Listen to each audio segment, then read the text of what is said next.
साठी मला विनंती केली होती। तर मला अशी कल्पना नव्हती, पण आता तुमच्या प्रशिक्षण आटोपता आलं आणि तुम्ही या संस्थेला भेट दिली त्याबद्दल तुमच्या सर्वांचं अभिनंदन। सर्वांचं स्वागत मी संस्थेच्या वतीने व्यक्तिशा आणि या संस्थेच्या संपूर्ण विद्यार्थी आणि व्यवस्था त्यांच्या वतीनं तुमचं सर्वांचं स्वागत अभिनंदन। ही संस्था, माझं नाव आरती वाघमारे, 2018ला रिटायर झालो आणि 11वी-12वी ज्युनियर कॉलेजला मी गणिताविषयी शिकवत असताना शालेय जीवनामध्ये विद्यार्थ्यांच्या प्रति आवड असल्यामुळे वेगवेगळ्या ठिकाणी मास्टर ट्रेनिंग करून काम केलं आणि विद्यार्थ्यांना काउन्सिलिंग करणे, 10वी-12वीच्या नंतर कुठल्या अभ्यासक्रमाची निवड करणे, या सर्व गोष्टी याचं मार्गदर्शन करत असतो। मग रिटायर झाल्याच्या नंतर काय करायचं बुवा म्हणून एक नगरपालिकेला विनंती केली होती आम्ही।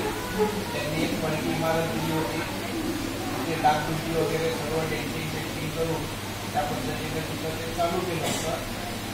आणि आपल्या तुमच्या तालुक्यामध्ये हायर एज्युकेशन करता ही आर्थिक मदत विद्यार्थ्यांना मिळाली पाहिजे।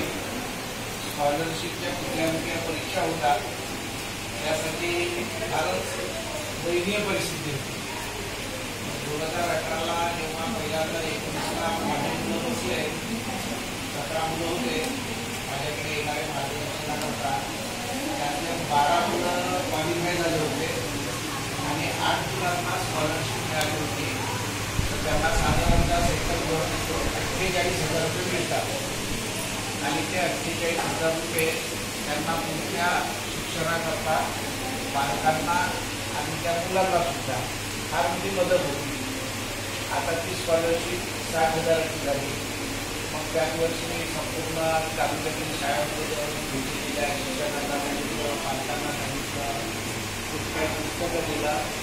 आता एवढी तांत्रिक आधुनिकता आणि बांधत 8,000मध्ये त्या परीक्षेकरता विद्यार्थ्यांना ती एकच परीक्षा अशी आहे की गरीब विद्यार्थ्यांकरता आहे। बाकी कुठल्याच परीक्षा आता सर्व वेगवेगळ्या परीक्षा होत्या, त्या परीक्षेमध्ये ग्रामीणचे विद्यार्थी कधीच कॉम्पिट करायला खूप त्रास करतात। म्हणून त्या परीक्षेच्या बाबतीत विशेष करून मार्गदर्शन या संस्थेमध्ये मिळते। त्या मुलांचं 60,000 रुपये त्या विद्यार्थ्यांना मिळतात। मागच्या वर्षी जवळपास 58 विद्यार्थी रजिस्टर झाले होते, त्यापैकी 47 विद्यार्थी क्वालिफाय झाले आणि जवळपास 50% विद्यार्थ्यांना सिलेक्शन मिस पाहिजे आहे। तर 50% विद्यार्थ्यांनी जवळपास 24% विद्यार्थ्यांना चांगले मिळेल। ते त्यांच्याच अकाउंट घ्यायचे। संस्था ही सेवाभावी आहे, संपूर्ण 100% त्यांना विनामूल्यच असते। मामूली चार्जेस, पुस्तकांचे, झेरॉक्सचे, क्वेश्चन पेपरचे, अशा पद्धतीने संस्था ही कार्य करते।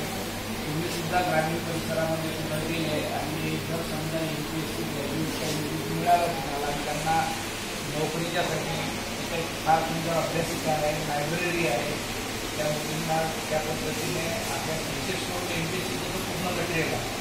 पण आपल्याकडे अशी परिस्थिती, स्पर्धा परिस्थिती जी जिद्द लागते ती जिद्द फारच कमी विद्यार्थ्यांमध्ये आहे, नाहीच म्हटलं की आता कुठं थोडं स्पर्धा परीक्षेचं वातावरण तयार झालं। त्याच्यामुळे तुम्ही जर ग्रामीण परिसरामध्ये असता किंवा तुमचे मुलं मुली वगैरे तिथे असले तर त्यांना जरूर सांगा की एकदा त्या संस्थेला भेट द्या। तिथं त्यांना त्या पद्धतीने मार्गदर्शन फ्रीमध्ये असते काही असं केले नाही। आणि जर त्यांना असं योग्य वाटलं तर 100 रुपये महिना अजून मागला मेंबरशिप आणि त्या पद्धतीने तुम्ही अभ्यास करू शकता।